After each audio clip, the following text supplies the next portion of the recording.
Welcome back to Eye on the Bay. I'm Brian Hackney. As we continue on the road to nowhere, we're now on the west shore of Lake Berryessa, and we left you before the break at the Kachina Italiana, this unbelievable restaurant here in the middle of nowhere. The last thing you expect to find is some of the best Italian food, and yet there it was, the cioppino, the gnocchi, the ravioli, the halibut. It was great.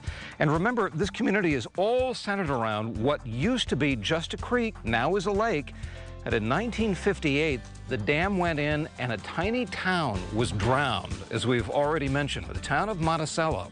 There are still some people around who used to live in that town, and they're right over there. Although many Lake Berryessa visitors have no idea that there was once a town here, many will never forget people like Carol Fitzpatrick. My whole family lived there. Carol realized that not only had the town drowned, but so had the memories. So she opened this museum in honor of Monticello. I felt it a need to gather everybody's pictures, memories, all their stories together and get them all in one place so that people won't forget there was a town there, and all these memories and all this great history will still stay alive. The memories come from those who lived there, folks like Murray Clark. Here he is as a young man living in Monticello, and here he is today. Do you remember Monticello? Oh gosh, yeah.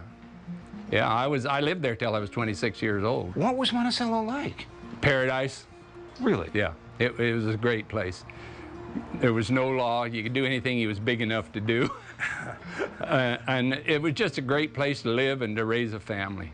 When did you first hear that they were thinking about building the dam? Probably in late 40s. There was a lot of opposition to it, and we even hired lobbyists and sent them to Washington, D.C., and what the results turned out to be. There was a deadline when you had to be gone. Wow. They condemned your land and took it. Do you remember the last time that you walked out of town?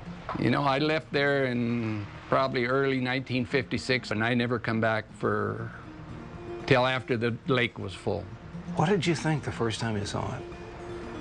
You know, I really don't remember. I don't remember. I know what I still think. I still hate the Bureau of Reclamation. And that's wrong. I know it's wrong. Yeah. But you still have a bitter taste in your mouth. You know, when they were surveying that property up there and up and down the valley, we used to just give them a life of hell. We'd run them off the roads and everything else. Wow. I'm really surprised that somebody didn't get shot.